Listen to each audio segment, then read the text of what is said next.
face à face. Et le face-à-face avec un livre qui baigne dans l'actualité, pas parce qu'il sort aujourd'hui, enfin même s'il sort aujourd'hui en librairie, mais c'est parce qu'on parle beaucoup de nucléaire aujourd'hui. Et ce livre, c'est Nucléaire, les vérités cachées, publié par Fabien Bouglet. Vous êtes porte-parole du réseau Ulysse et vous publiez ce livre aux éditions du Rocher. Bonjour. Bonjour. Alors Fabien Bouglet, on est toujours heureux de vous recevoir parce que quand vous arrivez avec un livre, vous n'arrivez pas avec un petit livre philosophique sur la planète Mars, vous arrivez avec une enquête précise. Et je rappelle, les éoliennes, vous aviez publié ce livre il y a 1 an, non 2 ans. 2 ans parce que ça passe vite. Éoliennes, la face noire de la transition écologique. Voilà. Là, ce sont les vérités cachées et le nucléaire. Et effectivement, vous aviez dit quelque chose, vous avez fait vraiment, vous avez parlé du lobbyisme, et on peut dire quelque part, les éoliennes, parce qu'elles sont intermittentes, comme les panneaux solaires, etc., il y a un côté arnaque. Et quand on dit, justement, par les écolos, oui, on va remplacer pratiquement les centrales nucléaires par des éoliennes et des panneaux solaires, c'est une grande illusion, et j'ai une illusion tragique, parce qu'on va en parler, parce que le carbone, ça joue un rôle formidable. Et là, vous venez de publier Nucléaire, les vérités cachées. Et là-dedans, vous dites quelque chose, je voudrais juste qu'on attaque là-dessus, parce que c'est la guerre, dit notre président, c'est presque notre logo de l'émission. Et vous dites, Fabien Bouglet, l'Allemagne s'est lancée dans une guerre économique offensive contre le nucléaire français. Tout à fait. C'est énorme, ça. C'est énorme, c'est le chapitre 10. Oui. Mais vous savez, moi, lorsque j'étais jeune, j'avais fait une session de l'Institut des hautes études de défense nationale pour les jeunes. Et à l'époque, on avait été formé à l'intelligence économique. Et c'est assez surprenant parce que tous nos énarques et tous nos dirigeants semblent ne pas connaître les principes de guerre économique. On l'a vu avec les sous-marins. Exactement. On l'a vu avec les sous-marins, on l'a vu avec les questions de souveraineté liées aux médicaments. Et donc, la question de la souveraineté économique et de notre indépendance économique et énergétique est au cœur des enjeux de souveraineté. Et moi, j'ai un peu envie de dire aux gouvernants, à Emmanuel Macron et à Madame Barbara Pompili, faites un peu une formation d'intelligence économique. Et d'ailleurs, c'est pas étonnant parce que, avant la publication de mon livre, l'Élysée a demandé à un ami proche de l'Élysée d'avoir le chapitre 10 sur la guerre de l'Allemagne, comme s'il découvrait avec des sources ouvertes. C'est-à-dire que je ne me contente. Il n'y a aucun secret d'État. Ce sont des informations publiées que je remets un peu comme un puzzle. C'est-à-dire je prends différentes informations, je les regroupe. Et là, on a une image désastreuse d'une guerre économique qui nous est menée par l'Allemagne pour contrôler André Berkoff, notre système énergétique. Alors, entrons dans le détail. Comment l'Allemagne, pourquoi et comment l'Allemagne se livre avec cette guerre contre la France par nucléaire et par éolienne interposée? Alors, déjà, il faut comprendre que l'Allemagne et la France ont 2 modèles totalement opposés. La France a 70% d'électricité d'origine nucléaire depuis le plan Mesmer dans les années 70. C'est d'ailleurs dans l'enjeu, c'est justement de ne pas dépendre du pétrole et de l'énergie fossile. On retrouve de son côté, l'Allemagne, elle, a fait un mix charbon-énergie renouvelable. D'ailleurs, le charbon est une des grandes sources d'électricité de l'Allemagne. Et ils ont en plus un système régionalisé, c'est-à-dire pas centralisé comme la France. C'est ça, Et en plus, l'Allemagne dispose d'une industrie éolienne absolument importante qui est au cœur de son énergie wind. Oui, juste un mot, vous dites justement, Fabien Bouglet, que en fait les 2 tiers, ou en tout cas une majorité des éoliennes en France, sont de fabrication allemande. 2 tiers. 2 tiers, 65%, tout à fait. Et 30% danoise. Ah d'accord, on n'a plus de fabricant. On n'a plus de fabricant d'éoliennes. Vous vous souvenez que sous Valérie Pécresse, dont le mari d'ailleurs était chez G Electric Renouvelable, qui a donc récupéré le marché des pales d'éoliennes, on a vendu les renouvelables d'Alstom et les renouvelables d'Areva. Donc on n'a plus du tout d'industrie. Donc ça a été le premier coup. Qu'est-ce qu'on est bon dans l'indépendance. Voilà. Donc un premier coup, on a livré notre industrie renouvelable à l'Allemagne, avec Siemens Gamesa, etc. Et deuxièmement, on a installé les éoliennes en France. On verra pourquoi on n'en a pas besoin en réalité. Et en fait, l'Allemagne a 2 objectifs. D'une part, nous vendre ces éoliennes. Le plus d'éoliennes possible. Avec l'énergie Wind 2, et nous soumettre au gaz d'origine russe. C'est-à-dire qu'actuellement, l'Allemagne est en partenariat pour construire Nord Stream 2, qui est un gazoduc qui viendra de Russie, et Pourquoi le gaz ? Parce que le gaz vient en complément des éoliennes qui sont intermittentes. C'est ça. Quand il n'y a pas de vent, il y a du gaz. Quand il n'y a pas de vent, il y a du gaz. Donc l'Allemagne veut contrôler l'industrie énergétique des éoliennes et contrôler le gaz russe en étant ce qu'on appelle le hub de distribution du gaz. Et donc, pour cela, il faut que la France détruise son nucléaire. Voilà. Alors, carrément. Il faut qu'elle détruise. C'est voulu. C'est voulu. Clair. Ouais. Et elle est derrière, en soutien des scénarios qui sont vendus par les ONG qui sont au service de l'Allemagne, de ces fameux scénarios 100% renouvelables. Parce que 100% renouvelable, quand on vous dit 100% renouvelable, c'est en fait 0% de nucléaire. Bien sûr. Et en fait, j'ai découvert, et c'est ce qui est dans mon livre, comment Greenpeace, en partenariat avec Greenpeace Allemagne, mène des opérations de guerre économique. Hein, on va pas se leurrer. Je veux dire, quand même, Greenpeace envoie un drone dans une centrale nucléaire. Et le ministre de l'Intérieur dit rien. Pour d'autres associations, tout est récemment. Tout ça s'est passé récemment. Envoyer un drone. Ils envoient des feux d'artifice. Un drone sur une centrale. Enfin, ils projettent un drone pour dire regardez les problèmes de sécurité. Ouais. Mais il y a des associations qui seraient dissoutes pour moins que ça. Donc en fait, Greenpeace, et d'ailleurs dans le reportage d'Arte des 50 ans de Greenpeace, le patron de Greenpeace France dit oui, on est en partenariat, on fait des grandes opérations avec Greenpeace Allemagne. Greenpeace Allemagne, qui est un des acteurs phares de l'énergie Wind 2, et on retrouve Greenpeace dans la liste des acteurs clés de l'énergie Wind 2 dans un rapport du ministère des Affaires étrangères allemand et du ministère de l'Industrie allemande. Donc en réalité, vous avez en France deux grandes associations que moi je pense totalement au service de l'Allemagne, Greenpeace et WWF, qui sont deux acteurs de l'énergie Wind 2 en Allemagne.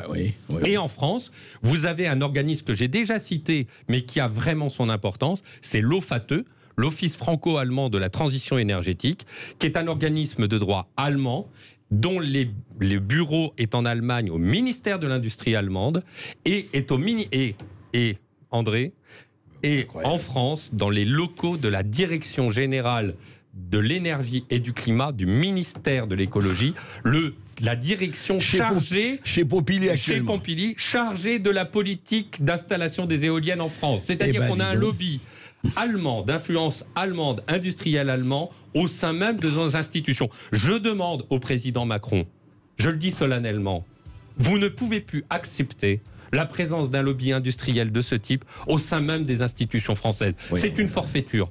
Je demande à la ministre de l'écologie de déménager ce groupement de lobbying d'un acteur clé de l'énergie Wind allemand qui nous vend un modèle qui n'a pas à être installé en France puisque notre modèle français est vertueux. Eh bien, on va en parler, on va continuer à parler avec vous, Fabien Bouglet. Il y a vraiment beaucoup de choses à dire. Vous avez 1 heure pour nous appeler au 0826 300 300 et je vous rappelle qu'on parle nucléaire. À tout de suite. Sud Radio, Berkoff dans tous ses états. Jusqu'au 31 octobre chez Netto, c'est le mois doublement. Et oui, rappelez-vous, il n'y a guère chez tous les écologistes, de Greta Thunberg à Barbara Pompili, ce n'était qu'un cri. Ce pelé, ce galeux, un mal qui répand la terreur, mal que le ciel en sa fureur, le nucléaire. Et pourtant le nucléaire, hein, heureusement qu'on l'a quelque part, hein, pour les prix d'électricité. Et on en a parlé, et avec Fabien Bouglet, on en parle, nucléaire, les vérités cachées. Et alors, dites-moi, quelque chose qui revient, Fabien Bouglet, tout le temps. On dit oui, le nucléaire, mais il est responsable du CO2, il est responsable du gaz à effet de serre, c'est carbone, il est responsable de l'émission carbone. En fait, c'est une légende urbaine, ça. C'est ce qu'on appelle actuellement des fake news. Et ça, ce sont des fausses informations propagées par les ONG environnementales qui sont au service de l'Allemagne, comme les ONG qu'on a évoquées tout à l'heure, pour confondre dans l'état d'esprit des gens le fait qu'en fait, le nucléaire est en fait totalement vertueux et faire un nuage. Oui. Alors il y a des risques, mais si vous voulez, indépendamment des risques, si vous voulez bien qu'on évoquera sur les questions des déchets nucléaires ou des catastrophes nucléaires, les centrales nucléaires, il faut le répéter, malgré les sondages qui disent que 70% des gens pensent que le nucléaire émet des gaz à effet de serre, le nucléaire n'émet aucun gaz à effet de serre. Zéro. Sauf qu'il y a un petit peu de bilan carbone du fait de sa construction et de la gestion des déchets ou de la gestion de l'uranium. Mais dans le fonctionnement d'une centrale nucléaire, et d'ailleurs c'est dans mon chapitre 1, j'explique, c'est de la vapeur d'eau qu'on émet, de la seule vapeur d'eau. Et ça explique pourquoi les fumées blanches qu'on prend comme symbole de la pollution. Voilà. Mais sauf qu'il vaut mieux des fumées blanches que des fumées noires de charbon. Et qu'est-ce qui se passe? C'est grâce à nos centrales nucléaires, la France est totalement, une grande partie décarbonée à hauteur de 80% avec sa barrage hydroélectrique. Et on a un bilan carbone pour notre électricité 10 fois moins important que l'Allemagne. En fait, l'Allemagne est le mauvais élève de l'Union européenne, a le bonnet d'âne et émet aux alentours de 400 grammes par kilowattheure produit, tandis que nous, on émet 40 grammes par kilowattheure produit. Ah oui, 40 grammes pour nous, 400 grammes pour l'Allemagne, en moyenne. Il y a un site qui est parfait, ça s'appelle Electricity Map. Moi, j'invite tous les auditeurs à aller voir ce site. Electricity Map. Qui donne au jour le jour la production de carbone par mode d'électricité et qui nous donne le mode d'électricité utilisé et le pourcentage de mode d'électricité. Et on y voit qu'en Allemagne, ils font fonctionner les usines au charbon et au gaz. Or, le pire dans l'affaire, c'est qu'on voudrait nous vendre le modèle allemand, alors que c'est un modèle qui n'est pas vertueux et qui a le bonnet d'âne dans le monde, et on voudrait nous supprimer nos centrales nucléaires, qui fait que la France est verte. Et fait partie des pays les plus décarbonés pour son électricité. Et on a commencé avec Fessenheim. Et d'ailleurs, c'est tout à fait intéressant parce que Fessenheim produisait 2,2% de l'électricité française décarbonée. Et simultanément à la fermeture de Fessenheim, l'Allemagne a ouvert à Datteln une usine au charbon. Ah, d'accord. Et d'ailleurs, on a trouvé dans un texte de l'Agora Energy Wind 2, qui est un lobby allemand, on a trouvé un document qui dit que si la France ferme ses centrales nucléaires, la compétitivité des centrales au charbon est augmentée en Allemagne. Ah bah ça, voilà. sûr. Alors ils nous vendent pour la transition énergétique un modèle qui va à l'encontre de nos intérêts, et en fait, ils utilisent les lobbies en France, les associations, pour nous détruire l'image. Et en fait, moi j'attire les auditeurs, arrêtez d'écouter ces associations qui sont en fait des agents de désinformation en France sur notre nucléaire. Oui, mais alors on ne comprend pas quand même, Fabien Bouclet, comment les écologistes purs et durs, je pense qu'il y a des gens très sincères et quand même beaucoup parmi les écolos, comment ça se fait qu'ils ne se rendent pas compte de ça, que l'essai nucléaire est décarboné et autrement plus décarboné que le gaz, le charbon et autres. Alors il commence à y avoir un mouvement, sauf à Europe Écologie Les Verts, on l'a vu dans le débat Rousseau-Jadot. Oui. Il y a Naturs Bertrand, par exemple, qui est un anti-nucléaire convaincu depuis des années, fait son coming out en juillet dernier en disant « J'ai été très très anti-nucléaire, je le suis beaucoup moins maintenant, et si on le fait, il faut aller plus vite. » Et donc on a tout un courant écologiste qui est en train de se rendre compte qu'en réalité, vendre la sortie du nucléaire, c'est augmenter les émissions de gaz à effet de serre à cause du gaz qu'on est obligé d'utiliser en support des éoliennes. Et donc vous avez tout un courant intellectuel à gauche qui est en train de se rendre compte et se rallier à la cause nucléaire. Alors il y a les derniers carterons, donc c'est Jadot et Rousseau, qui en fait ne font pas de la science. Ils sont dans l'incantation, ils sont dans l'irrationnel, et ils veulent sortir du nucléaire. Oui, mais alors, attendez, mais en attendant, quand même, Fabien Bouclet, vous le dites dans votre livre, on veut réduire le pouvoir français a annoncé je ne sais pas si c'est Castex ou au moment de Édouard Philippe, on voulait réduire de 50% la part du nucléaire en France. On veut réduire à 50%. Et à 50%, pardon, c'est exactement, oui, c'est de 50%, et qu'il y a un plan de décarbonation de 25 milliards d'euros d'éoliennes. Mais c'est une trahison d'État, je le dis ici, à Sud Radio. C'est un trahison. Barbara Pompili et Castex, en annonçant un plan de 25 milliards d'euros d'éoliennes et de renouvelables pour décarboner, sont des menteurs. C'est un mensonge d'État. Et d'ailleurs... Je vous laisse la responsabilité. Mais je le dis, et je suis prêt à assumer devant tous les tribunaux, ce sont des menteurs. Et j'ai la preuve. L'épreuve, c'est que Barbara Pompili devrait lire ses propres documents publiés par le ministère de l'écologie dans un rapport qui s'appelle « Stratégie nationale bas carbone » qui a été publié en mars 2020 par le ministère de l'écologie. Page 120, note 110, et c'est dans mon bouquin, il est précisé que si on baisse à 50% les centrales nucléaires en France, compte tenu des énergies renouvelables que nous allons développer, on sera obligé d'ouvrir 20 usines à gaz d'ici 2027. Et le texte dit ce qui aura pour conséquence d'augmenter notablement nos émissions de gaz à effet de serre. Barbara Pompili, lisez vos textes. Quand vous développez l'éolien, vous êtes obligé de développer en support du gaz. D'ailleurs, ça a été confirmé par M. Pouyanné, le patron de Total, sur Europe 1, devant Sonia Mabrouk, en disant bah oui, nous, comme c'est intermittent, on est obligé d'utiliser du gaz en support. Donc ils se frottent les mains, les pétroliers. Aujourd'hui, c'est Engie et Total qui développent les centrales à gaz. Et à Landivisio, en Bretagne, à cause des éoliennes qu'ils veulent installer au large des côtes bretonnes, eh bien, ils ont ouvert une usine à gaz à Landivisio. Et dites-moi, alors Fabien Bouglet, poursuivons là-dessus. À supposer qu'on arrive j'espère qu'on n'y arrivera pas, à réduire de 50%, n'est-ce pas, la part du nucléaire en France, qui serait quand même... ça ferait, vous dites, 400 000 emplois menacés, hein, oui, parce qu'on ne délocalise pas les emplois du nucléaire. Exactement. Alors, il faut savoir que dans le nucléaire, c'est la 3e filière industrielle française, qui a 200 000 emplois directs et indirects. Pour un emploi dans une centrale, il y a 3 emplois en tout dans la filière. Et ensuite, vous avez les emplois induits, c'est-à-dire ceux qui dépendent économiquement de cette activité. Partout où il y a des centrales nucléaires, c'est un îlot de prospérité. Partout. Les gens qui habitent, on parlait de sécurité tout à l'heure, qui habitent à côté des centrales nucléaires ? Ce sont les salariés eux-mêmes de la centrale nucléaire. Donc, je peux vous dire qu'ils sont très attentifs à la sécurité et à la sûreté nucléaire.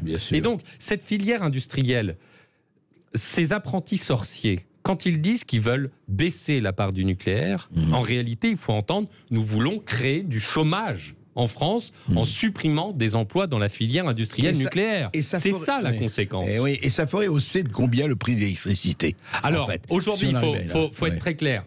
Nous avons une électricité pour l'industrie ou pour nos particuliers, une des moins chères d'Europe.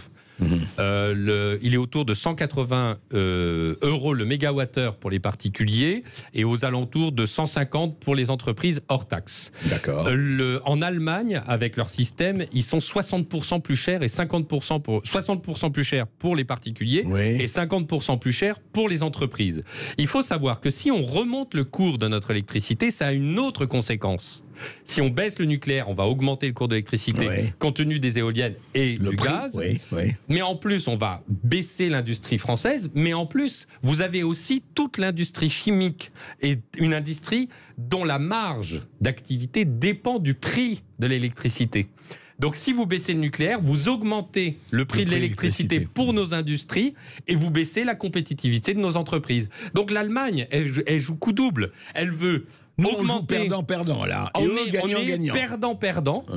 On augmente on prend de l'industrie allemande, on prend le gaz russe, qui aujourd'hui est en train d'augmenter, notamment à cause du développement des énergies renouvelables en Europe. On a une explosion du cours du gaz. Et on surenchérit le prix de l'électricité pour les ménages français et pour les industries françaises, ce qui a pour conséquence de rendre moins compétitive l'intégralité de nos industries. Et d'ailleurs, j'ai des informations selon lesquelles la filière industrielle française est très inquiète de cette politique. En réalité, Yannick Jadot, il nous dit « on va créer des emplois dans l'éolien et dans les renouvelables », mais c'est une fake news. Lorsque France Énergie Éolien, il y a 10 ans, pardonnez-moi, a fait une étude. Ils ont dit, en 2020, on va créer 60 000 emplois en France. C'était une étude avec un gros cabinet d'audit, Price. Et on a eu un bilan en 2020, 20 000 emplois. C'est-à-dire 3 fois moins que ceux qui étaient prévus. Donc, vous écoutez Yannick Jadot, vous écoutez la filière éolienne, et puis vous divisez à peu près par 3 le nombre d'emplois qui vont réellement exister. Et encore, la filière éolienne ne fait que des emplois marketing, commerciaux, parce que nous n'avons plus d'industrie. Alors, ils s'enorgueillisent, le système, parce qu'ils ont créé 2 usines de montage, une à Saint-Nazaire et une autre au Havre. Mais c'est uniquement des usines de montage. Les éléments, les composants arrivent de l'étranger, d'Allemagne et d'Espagne, et ils font un montage comme, en fait, quand vous achetez une armoire Ikea, et en fait, vous faites le montage, en fait, voilà. Et donc, et Yannick Jadot nous dit, on va créer une filière industrielle éolienne. Mais de qui se moque-t-on ? On est dans l'irrationnel, on est dans l'incantation, on est dans l'idéologique face à la rationalité des chiffres. Et moi, dans mon livre, André Berkoff, j'ai donné des chiffres sourcés et officiels. Et là, c'est ça où je trouve grave. C'est qu'on ne peut pas mener la politique énergétique de la France par de l'irrationnel, du non-scientifique et de l'idéologie. Et surtout pas par de l'hystérie aussi. Et pas de l'hystérie. On va en parler avec les auditeurs de Sud Radio, Augustin. Absolument. Et le format de cette émission permet de parler du nucléaire comme d'un enjeu économique, géopolitique, écologique. Vous nous appelez au 0826 300 300. Vous aurez la parole dans un instant et jusqu'à 14h. Je rappelle que Fabien Bouglet nous fait la gentillesse de rester jusqu'à 14h et que vous pouvez poser toutes vos questions à notre invité qui a publié Nucléaire, les vérités cachées. Et c'est ce que font nos auditeurs au 0826 300 300. Et nous sommes avec Elliot qui nous appelle du Tarn-et-Garonne. Bonjour Elliot. Oui, bonjour Elliot. Oui, bonjour. On vous écoute, Elliot. Alors, j'ai écouté ce que vous avez dit il n'y a pas longtemps avec votre invité, Oui. que je salue. Et Bonjour Elliot. Bonjour, oui, qui était très pragmatique.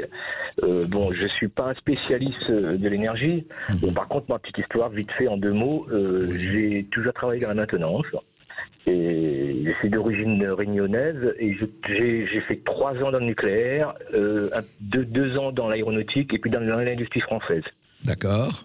Alors, tout ça pour dire que, en fait, votre invité, il a tout à fait raison. Et bon, c'est dommage parce qu'on fait un débat sur la radio, mais on n'entend pas ça vraiment à la télé, dans les vrais débats politiques. Ben oui, mais vous êtes à Sud Radio, ici vous entendez tout ce qu'il faut. J'avoue. Et je vous en remercie parce que c'est vraiment génial. Alors dites-moi, oui. Alors oui, par rapport à votre expérience, vous dites que Fabien Bouglet a tout à fait raison dans ce qu'il avance. Il a tout à fait raison sur ce qu'il dit, point de vue stratégique, énergétique, européen, et on va dire presque mondial, parce que ma petite expérience veut que quand j'ai commencé dans le nucléaire, c'était vraiment toute la formation, et c'était vraiment français, quoi, la formation même, que ce soit dans la maintenance, dans la sûreté. On formait tous les étrangers, les Espagnols, les Italiens, tous les intervenants, les primo-intervenants qui voulaient travailler dans le nucléaire. Et au bout de quelques années, tout ça, ça s'est cassé la gueule, je sais pas pourquoi. Et en sachant que je suis un petit élu d'un petit village, la ville de Malloz, qui a à peu près 1000 habitants, qui est à 10 km de la centrale nucléaire de Golfech. Donc, effectivement, je m'aperçois qu'il y a une forme de stratégie européenne. Je ne sais pas si c'est allemand. Bon, comme votre invité il a dit, je confirme effectivement que ça peut être allemand, effectivement. Mais ça donne l'impression qu'il y a une forme on veut faire éclater notre savoir-faire français. On dit bien notre savoir-faire, que ce soit dans le nucléaire, que ce soit dans l'aéronautique, un peu partout. Parce que en ayant travaillé chez un gros constructeur aéronautique à Toulouse, on s'aperçoit qu'on vend des avions, on vend notre savoir-faire. On a construit le premier EPR en France, on a vendu aux Chinois. L'EPR, oui. Oui, et conclusion, les Chinois ont pris notre savoir-faire, ils ont finalisé leur centrale nucléaire qui fonctionne, et nous on est encore au point de finaliser notre chantier OPR qui n'est pas encore en route. On est bien d'accord. Alors justement, c'est très bien. Je voudrais que Fabien Bouglet réponde par rapport effectivement que disaient les primo-intervenants qui venaient, on leur enseignait le savoir-faire, et apparemment c'est en train de se casser. Bah oui, parce qu'en fait, ça fait depuis 1997 qu'on n'a pas construit de centrale nucléaire en France. Depuis 1997, aucune centrale nucléaire. Enfin, on est en train de construire le PR de Flamanville. Mais depuis 2001, en fait, avec la gauche plurielle, vous vous souvenez, quand Jacques Chirac a dissous l'Assemblée nationale, il a mis au pouvoir Jospin, qui était poings et mains liés avec Dominique Voynet, la gauche plurielle. Et donc là, à ce moment-là, les écologistes ont empêché le développement de Superphénix, on y reviendra, qui était une centrale de nouvelle génération qui utilisait les déchets nucléaires des autres centrales.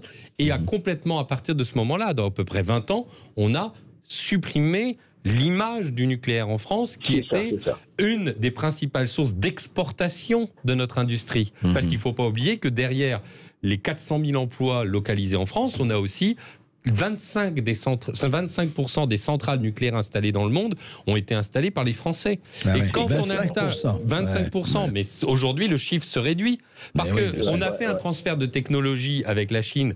On a fait construire 2 EPR. Et immédiatement après, ce qu'on ne dit pas, c'est que la Chine vient d'ouvrir sa propre centrale nucléaire non construite avec le soutien d'EDF. Il s'appelle Dragon d'ailleurs. Et il y a quelques jours, la capacité nucléaire chinoise a dépassé la France. Ouais, c'est donc c'est extrêmement grave. Pendant que Emmanuel Macron a supprimé le projet Astrid. Il faut rappeler ce que c'est que le projet Astrid. Oui, le projet Astrid, oui, parlez-en. c'est la continuité de Super Phénix. Pourquoi Super Phénix? C'est renaître de ses cendres. On utilise les déchets radioactifs, donc les plus importants, c'est 4000 m3 en France. On utilise ces déchets radioactifs pour une centrale nucléaire au sodium liquide, avec un réacteur à neutrons rapides. Je ne rentre pas trop dans les détails techniques, mais on réutilise les déchets pour des centrales qui sont 100 fois plus puissantes et qui suppriment la radioactivité des déchets nucléaires. D'accord. On était en avance de 20 ans par rapport au monde, par rapport à cette technologie. Et en 2019, Emmanuel Macron a arrêté ce projet. Et qu'est-ce qui se passe corrélativement? La Chine, la Russie et même Bill Gates aux États-Unis, avec le concours du département de l'énergie américaine, en juillet dernier, vient de donner une enveloppe de 100 millions de dollars à Bill Gates pour qu'il puisse développer la technologie d'Astrid, à savoir des réacteurs au sodium liquide à neutrons rapides. C'est quand même dingue. C'est-à-dire qu'en fait, on est en train de se suicider. Nous devons le faire, c'est les autres qui le font, quoi. On est en train de se suicider alors qu'on avait une avance. Et c'est le projet Astrid, mais c'est aussi toute la filière nucléaire. Parce que vous en parliez, cher monsieur, tout à l'heure, c'est que à force de ne plus fabriquer et de construire de centrales nucléaires, nous perdons l'expérience, nous perdons l'expertise, et on en arrive à des retards dans la construction de l'EPR de Flamanville. Donc, et derrière, les associations environnementales comme WWF ou Greenpeace nous disent bien sûr, Flamanville, c'est une catastrophe, et ils font de la prophétie autorisatrice où ils détruisent l'image de notre nucléaire pour inciter les élus à arrêter dans cette filière, alors que c'est une filière fondamentale de notre souveraineté énergétique nationale. Eh bien voilà ce qui se passe. Oui, Julien, vous êtes d'accord, je pense, avec l'analyse. Oui, je suis tout à fait d'accord. On a oublié effectivement que les Anglais nous ont commandé une centrale nucléaire qui est collée à l'eau aussi, du coup. Et en même temps, on a tout ce phénomène-là dans le nucléaire, mais il faut avoir une vision globale de la France qui était en pointe de toute cette technologie, que ce soit nucléaire. Oui, on sait, oui. On a aviation, etc. et qui la perd. Voilà. Donc, alors tout ça avec un gros recul, on est des Gaulois. J'espère qu'il y aura un noyau dur de Gaulois qui, comme dans notre histoire, va quand même faire basculer. Absolument. Et Julien, ce sera un noyau nucléaire, vous allez voir. Merci Elliot de nous avoir appelé au 0826 300 300. Et puis d'autant la perte de savoir-faire est d'autant plus dangereuse qu'Emmanuel Macron va peut-être revenir sur ses anciennes convictions la semaine prochaine lorsqu'il annoncera son plan de relance d'ici 2030. Fabien Bouglet, nucléaire, les vérités cachées aux éditions du Rocher. Mais Fabien Bouglet, oui, tout ça c'est bel et bien, mais quand même... Le nucléaire, c'est quand même pas une petite caresse dans la brise fraîche du matin. Les gens, quand même, quand on parle nucléaire, ils disent Tchernobyl. Et Tchernobyl, vous vous rappelez ce que c'était quand on disait que le nuage avait contourné la France. Et puis Fukushima. Alors, vous allez me dire, oui, mais ce sont des exceptions, mais quand même, est-ce qu'il n'y a pas, avec les déchets, tout ça, est-ce qu'il n'y a pas ce danger qui est là ? Alors, il faut savoir que, d'abord, premièrement, pour les catastrophes nucléaires, on parlera des déchets après, on a une exagération, une amplification notable par rapport à la réalité de ce qui s'est passé.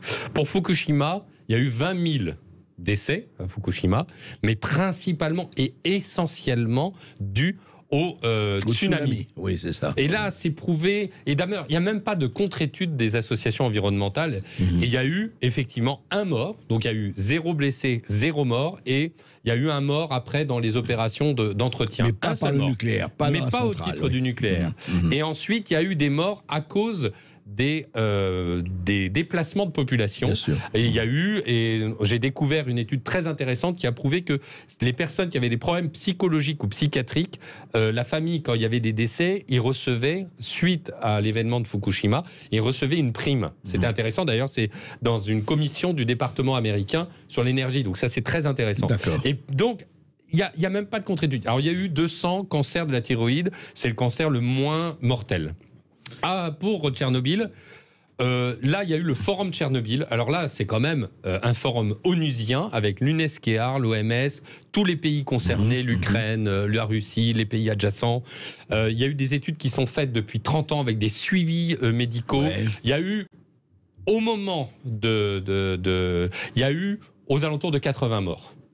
Dans les personnes. Et alors, ce qui est très intéressant, je le dévoile dans mon livre, il y a 3 acteurs clés qui ont été des ingénieurs de la centrale qui sont allés ouvrir une vanne dans l'eau radioactive. Dans l'eau radioactive, ils sont allés, ils ont empêché une déflagration très importante qui aurait pu créer un incident supérieur. Ils étaient 3. Eh bien, on a dit qu'ils étaient morts, et ils sont d'ailleurs dans le film Tchernobyl, ils sont intervenus. Et ils sont toujours vivants. Il y en a un qui est mort d'un malaise cardiaque, il y en a un autre qui a eu un accident de voiture, et celui qui a ouvert la vanne, il travaillait toujours dans le nucléaire après. Donc on exagère les morts, mais par contre c'est vrai que Tchernobyl, pour une raison très simple, c'est que Tchernobyl, la centrale nucléaire, la coupole qui était au-dessus, a été, explosée, volatilisée, ce qui fait que ça a mis les déchets nucléaires dans l'air. Et ce fameux nuage de Tchernobyl, qui n'a pas été caché. Alors moi, André, j'ai regardé, on a une chance incroyable, on a les journaux télévisés de l'INA du moment de la catastrophe de Tchernobyl. Donc ils ne disent pas que ça ne vient pas sur la France, ils disent même que le nuage est arrivé à Monaco, dans les Alpes. Et en plus, on a le nuage qui est resté une journée, effectivement, en France. Il n'y a pas eu de pluie et on avait une radioactivité dans l'air qui était très mesurée. Donc, il n'y a pas eu d'explosion. Il n'y a pas eu de catastrophe, en tout cas. Alors après, il y a l'OMS qui a fait une étude fondamentale. Savez-vous quelle est la catastrophe liée à l'énergie qui a fait le plus de morts ? Eh bien, c'est dans le renouvelable, dans l'hydroélectricité. Personne n'en parle, mais la catastrophe qui a fait le plus de morts dans le domaine énergétique, c'est la rupture de barrage en Chine qui a fait 200 000 morts lors d'un typhon. Donc, il y a eu une étude de l'OMS qui a été réalisée par térawattheure, du nombre de morts par térawattheure produit.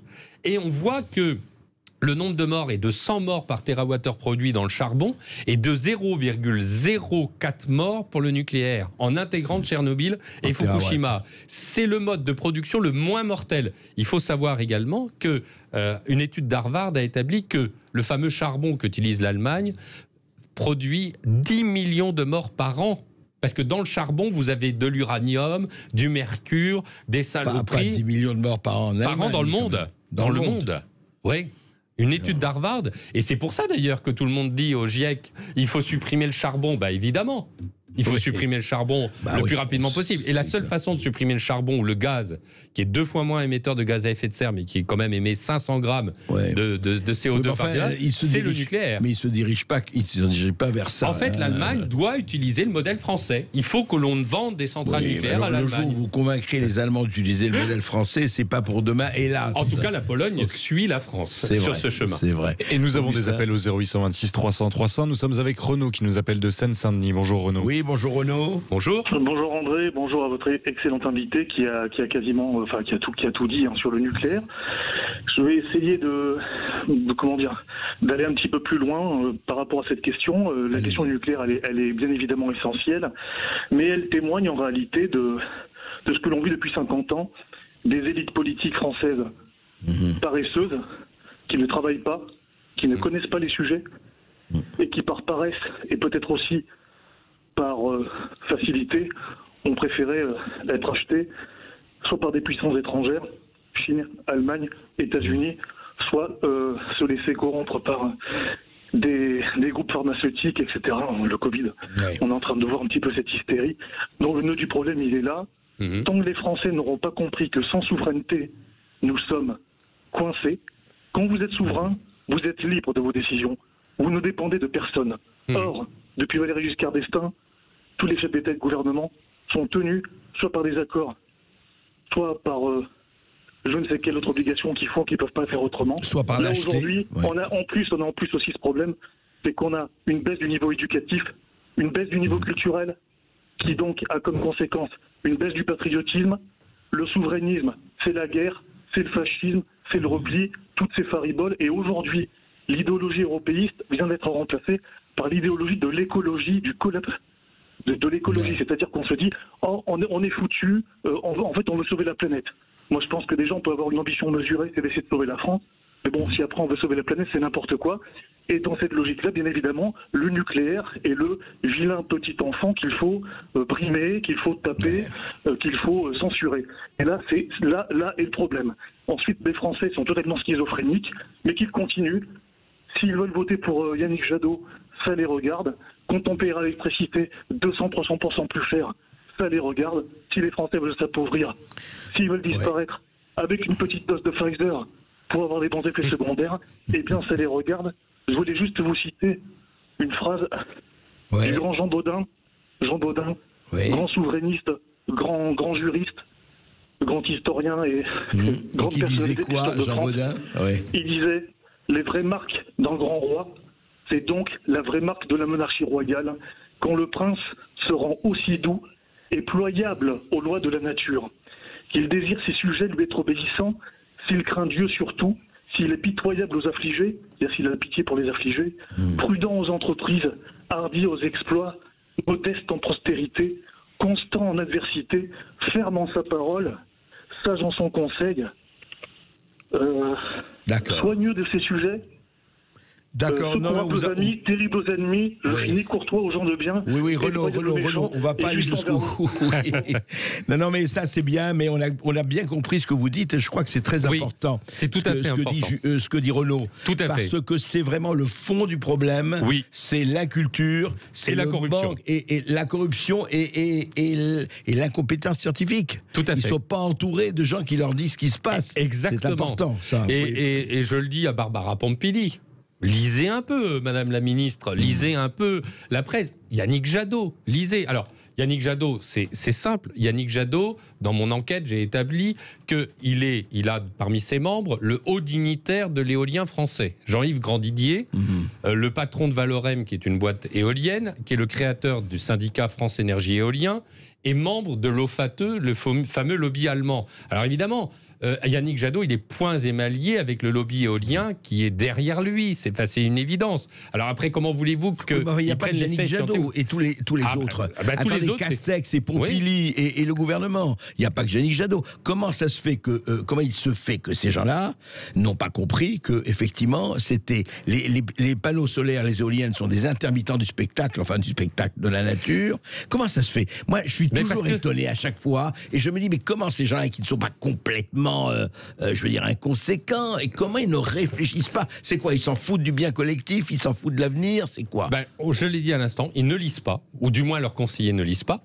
Une partie de leurs conseillers sont corrompus, on va être très clair, et ils installent au sein même de nos institutions, par exemple à la tête d'RTE, M. Piachecki, qui est le président de RTE, qui a remplacé François Brottes et qui a été conseiller de François Hollande pour la loi de libéralisation des éoliennes. Eh bien, ce dernier, il a pris comme collaboratrice, comme directrice de cabinet adjoint, Pauline Lebertre, l'ancienne déléguée générale du syndicat des promoteurs éoliens. Comment voulez-vous que RTE, qui est une entreprise importante, ne donne pas d'informations qui ne soient pas des informations biaisées par les promoteurs éoliens et dont ils vendent un scénario 100% renouvelable? Et alors le plus inquiétant, c'est que d'après mes informations, le président de RTE veut devenir patron d'EDF. Alors là, ça sera alors là, on aura comme chef d'EDF le patron de l'électricité française, un pro-éolienne qui en fait veut développer les gaz à effet de serre en France, puisqu'avec les éoliennes, on a le backup au gaz. Donc on se tape sur la tête. On ne va pas laisser Fabien Bouglet se suicider en face publique.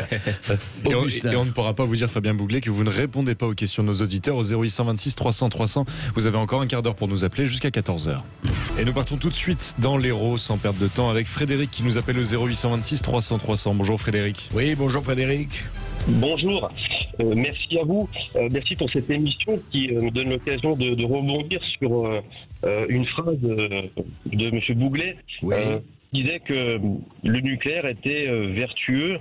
Alors, un bémol à ça quand même, mais il a été évoqué, mais pas assez à mon sens, c'est la question des déchets, du traitement des déchets, du poids que l'on va laisser, du cadeau empoisonné qu'on va faire aux générations sûr. Et puis, bon, j'ai l'impression qu'il y a quand même un consensus dans cette émission autour du nucléaire, un consensus pro-nucléaire et anti-ENR qui me choque un peu, moi, en tant qu'universitaire. Pas mal dire à mes étudiants que le nucléaire est vertueux, certes par rapport au climat, mais pas par rapport au développement durable de manière générale. Alors, moi, je vais vous répondre. C'est très intéressant, votre question. Oui, Elle me important. passionne. Je pense que c'est le nœud gordien. D'abord, pour les déchets, il y a en tout 1,6 million de mètres cubes de déchets depuis 40 ans. Et est-ce que vous savez en France, de déchets nucléaires, vous savez la part de mètres cubes. Oui. Vous savez quelle est la part de nombre de déchets nucléaires qui représente 99,8% de la radioactivité? Vous savez ça ou pas, en mètres cubes?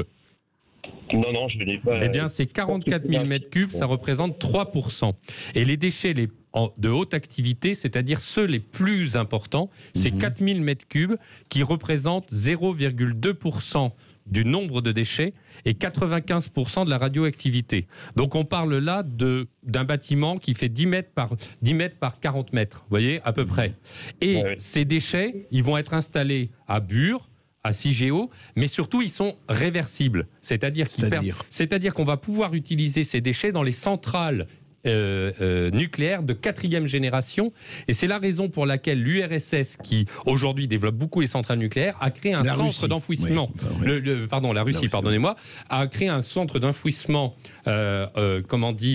dans leur pays pour récupérer les déchets, parce qu'en fait, il faut savoir que les déchets radioactifs d'aujourd'hui vont être les combustibles de demain. Et l'Allemagne, il y a 15 jours, vient d'annoncer le rapatriement définitif de ces déchets nucléaires dans son pays. C'est pas un hasard. Donc ça, c'est la question des déchets nucléaires. Ensuite... Juste un mot, Fabien Bouclé, mais il y a vraiment... Enfin, évidemment, il y a jamais zéro risque, on le sait, mais le risque est aussi peu pour les déchets nucléaires, parce que...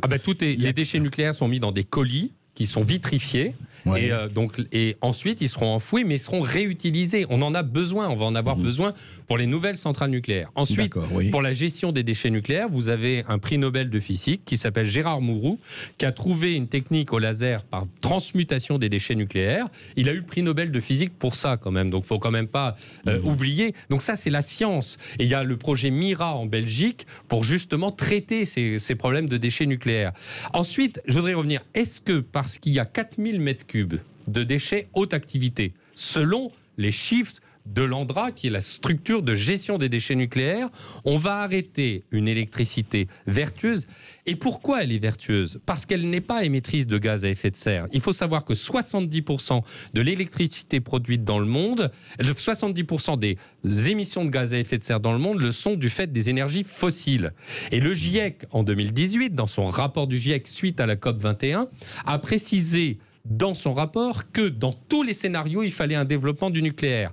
Dans le scénario le plus faible, ils ont dit que d'ici 2050, il fallait une multiplication par 2 du nombre de centrales nucléaires. Et dans le scénario le plus important, c'est une multiplication par 6. C'est le GIEC qui le dit. Vous voyez, et pourquoi le GIEC le dit? Parce que effectivement, le nucléaire, hormis la question des déchets nucléaires, qui est une question que vous soulevez, qui est très importante, et aujourd'hui le mécanisme de fabrication d'électricité qui n'émet pas de gaz à effet de serre et qui ne contribue pas au réchauffement climatique.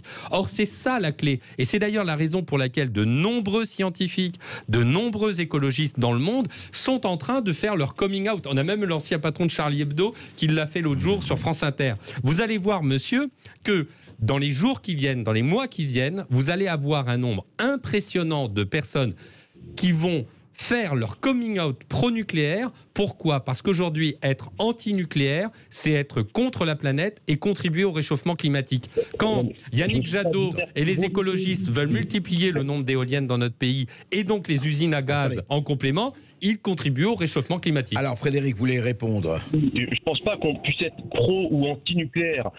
Pour moi, c'est la moins mauvaise solution pour le moment, mais on ne peut pas se passer des énergies renouvelables. Je suis désolé, on est lié par des objectifs européens de consommation d'énergie renouvelable, vous savez très bien. Pourquoi on ne peut pas se passer d'énergie renouvelable? Mais parce qu'on ne peut pas tout miser sur une seule production d'énergie. Ah oui, mais ça, c'est le mix.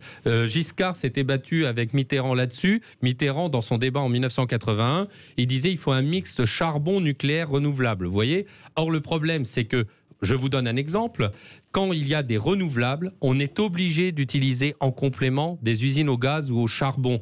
Et à partir du moment où vous ajoutez du renouvelable, eh bien, vous émettez des gaz à effet de serre. C'est mécanique. Donc, vous ne pouvez pas lutter contre les émissions de gaz à effet de serre. Donc, le mix le plus vertueux, c'est hydroélectricité et nucléaire dans un mix nucléaire avec différentes technologies. C'est tout. Le renouvelable contribue, monsieur, le renouvelable contribue à deux choses. D'une part, aux émissions de gaz à effet de serre par les usines au charbon ou au gaz en complément, et contribue à l'augmentation massive actuelle du tarif spot du gaz, parce qu'aujourd'hui, si on a une crise énergétique qui va avoir des conséquences sociales monstrueuses en Europe, c'est parce que les éoliennes ne fonctionnent pas, et le renouvelable est pareil pour les plateaux photovoltaïques, et donc on a un besoin en gaz et en charbon très important. Et donc, aujourd'hui, on a une crise énergétique majeure. Et heureusement que nous avons nos centrales nucléaires, parce que ça va être le matelas qui va faire que les Français ne vont pas avoir cette augmentation d'électricité. Vous êtes convaincu ou pas encore? Non, je ne suis pas convaincu parce que c'est un discours pour moi qui manque d'objectivité, qui est trop pro-nucléaire. Ben oui, mais c'est les chiffres. Moi, je donne les chiffres du Stratégie nationale bas carbone, qui est le rapport du ministère de l'écologie. On ne vous convaincra pas, mais enfin... L'hydrogène permet de stocker. Mais l'hydrogène est fait par de l'électricité. Et si vous faites de l'hydrogène avec du charbon ou du gaz, eh bien en fait c'est de l'hydrogène sale, tandis que vous pouvez effectivement utiliser les centrales nucléaires la nuit qui ne produisent de l'électricité pour faire de l'hydrogène. Et dans ce cas-là, vous aurez un hydrogène vert. Bon, d'accord, mais oui, mais c'est on peut pas être anti et pro-nucléaire et que. Oui, mais c'est un enjeu majeur, monsieur. Non, mais est-ce que le problème, Frédéric, je crois qu'il a été posé. Le problème n'est pas justement d'être anti ou pro-nucléaire. Justement, il faut sortir de cette dialectique-là et dire, écoutez, qu'est-ce qui marche et qu'est-ce qui fonctionne? Le problème, il est là. Je crois qu'on a trop versé de part et d'autre dans l'idéologie. Il ne s'agit pas de faire de l'idéologie. Qu'est-ce qui fonctionne? Qu'est-ce qui fonctionne ou ne fonctionne pas? Et c'est là où effectivement le problème se pose. Je crois qu'il faut le poser comme ça. Oui, sinon, ce sera Greta Thunberg. Mais c'est très bien. Et d'ailleurs, dans mon livre, je voudrais préciser, j'ai 500 sources officielles et 500 sources scientifiques. Je pense, monsieur, qu'il faut faire de la science et revenir aux sources, puisque vous êtes universitaire. Revenons-en aux sources. Eh bien, lisez mon livre. Je vous le fais parvenir. Il n'y a aucun problème. Vous me donnez votre adresse. Je vous le fais parvenir et vous écrivez un livre pour contester les sources que j'ai évoquées. Et vous verrez si ce qui est mentionné n'est pas objectif. C'est bien, l'enthousiasme nous fait bien googler. Merci. Et Augustin. Oui. Si juste pour finir sur ce point. Allez-y. Je pense que on a beaucoup d'évolutions à venir dans le domaine de l'énergie et voilà, la production d'énergie renouvelable n'est qu'une source d'énergie, mais on ne peut pas se contenter de cette source d'énergie. Mais ça, ce sera l'invention, la création et on verra bien. Bien sûr que tout est ouvert, heureusement. En attendant, voyons ce que nous avons exactement. Et c'est d'ailleurs la raison pour laquelle les 250 milliards d'euros qui sont investis dans les éoliennes pour leur raccordement ou pour les fabrications doivent immédiatement être arrêté pour pouvoir justement participer à l'innovation dans la sûreté des déchets nucléaires. Il y aura la fusion nucléaire. Il y a la fusion nucléaire actuellement, c'est évoqué dans mon livre. Il y a énormément de choses à faire et aujourd'hui, justement, il faut être objectif sur la question et malheureusement, en analysant objectivement à la loupe le sujet du nucléaire, force est de constater que le nucléaire est une énergie d'avenir. Eh bien, écoutez, on en accepte l'augure. Alors, parlons un tout petit peu, Fabien Bouglet, des énergies vertes, de la taxonomie. D'abord, j'aime pas ce mot, il est barbare, la taxonomie. La taxonomie, c'est l'art de la classification. En fait, c'est mettre un mot dans un fichier Excel. C'est le fait qu'actuellement, au niveau européen, au niveau de la Commission européenne, on est en train d'étudier quelles sont les activités qui vont pouvoir bénéficier de financement d'activités vertes. Ah oui, c'est ça. Et les experts de la Commission européenne ont donné un avis favorable à l'introduction du nucléaire comme activité verte, ce qui va permettre d'avoir des financements européens très importants. Oui, ils vont s'étrangler les écolos. Eh bien si voilà. Vous dites le nucléaire vert. Ils s'étranglent. Ben, c'est grave. Ils s'étranglent. Greenpeace s'étrangle. Et surtout les pays qui font du renouvelable, c'est-à-dire l'Espagne, le Luxembourg, qui est la plateforme de société, l'Allemagne et le Danemark, sont les pays qui font un lobbying d'enfer pour empêcher la France d'obtenir l'intégration du nucléaire dans cette liste des activités vertes.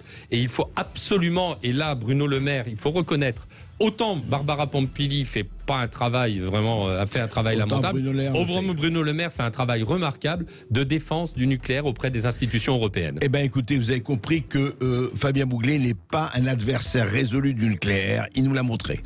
Merci beaucoup André Berkoff. Et il a publié Nucléaire, les vérités cachées, qui sort aujourd'hui en librairie, donc précipitez-vous. Si le sujet vous a intéressé, vous pouvez également retrouver l'interview sur YouTube si vous êtes arrivé en cours de route. Et puis Brigitte là évoquera le désir dans le couple, comment le raviver. Alors on ne parle pas du désir entre anti et pro-nucléaire, mais bien dans le couple. À tout de suite.